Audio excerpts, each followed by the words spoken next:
Magandang umaga sa ating lahat. Ito na ang update sa lagay ng ating panahon. Patuloy ang epekto ng easterlies o yung mainit hangin galing sa karatang Pasipiko sa malaking bahagi ng ating bansa. Sa kasalukuyan, wala pa rin tayong binabantayan o minomonitor na low pressure area o anumang sama ng panahon sa loob at labas ng ating Philippine Area of Responsibility na maaring makaapekto sa ating bansa sa mga susunod na araw. At dahil sa easterlies, asahan pa rin natin itong mainit at manisang panahon sa buong kapuluan na kabilang na dyan ng Metro Manila, maliban na lamang sa mga tsansa ng isolated rain showers or localized thunderstorms.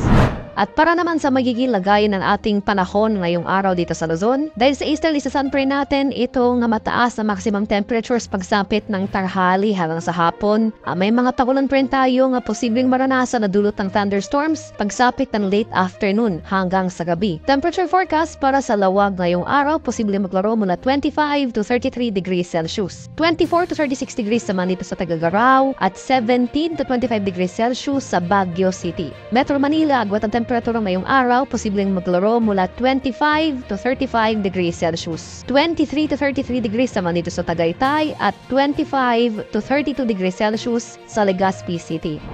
Sa mga areas naman ng Palawan, Visayas at Mindanao, bahagyang maulap hanggang sa maulap na papawirin na ating inaasahan na may tsansa ng thunderstorms sa hapon hanggang sa gabi ang ating posibleng maranasan sa mga nabanggit na lugar. Temperature forecast para sa Puerto Princesa ngayong araw, posible maglaro mula 27 to 33 degrees Celsius at 27 to 33 degrees rin dito sa bahagi ng Talayaan Islands. Agwat na temperatura sa Iloilo for today, posible maglaro mula 27 to 32 degrees Celsius. 26 to 32 degrees naman dito sa Cebu at 25 to 32 degrees Celsius sa bahagi ng Tacloban. Temperature forecast for Cagayan de Oro ay mula 25 to 32 degrees Celsius. 25 to 34 degrees sa Davao at 25 to 33 degrees Celsius sa bahagi ng Zamboanga.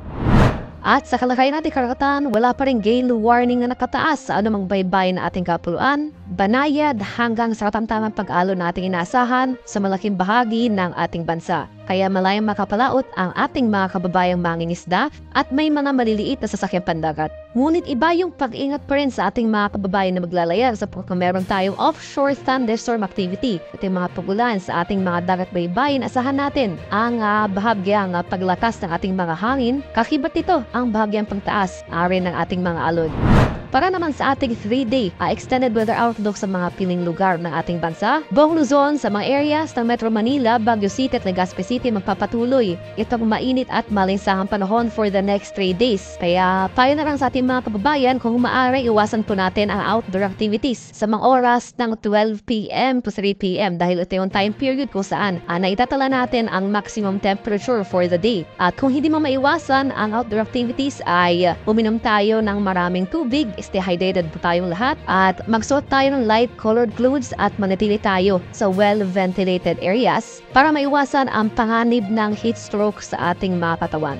Temperature forecast para sa Metro Manila sa susunod na 3 araw, posible maglaro mula 24 to 35 degrees Celsius. 17 to 25 degrees sa bahagi ng Baguio City at 24 to 32 degrees Celsius sa area naman ng Legazpi City.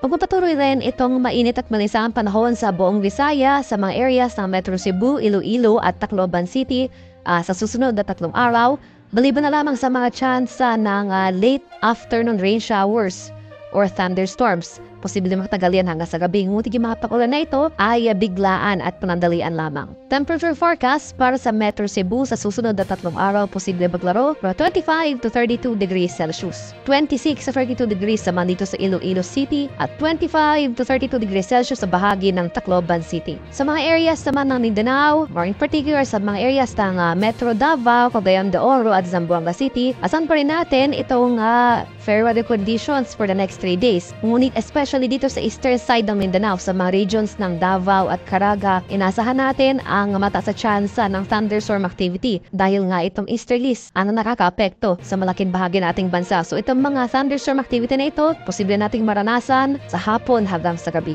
Temperature forecast para sa Metro Davao for the next 3 days, posible maglaro mula 24 to 34 degrees Celsius. 25 to 32 degrees naman dito sa Cagayan de Oro City at 24 to 33 degrees Celsius sa bahagi ng Zamboanga City.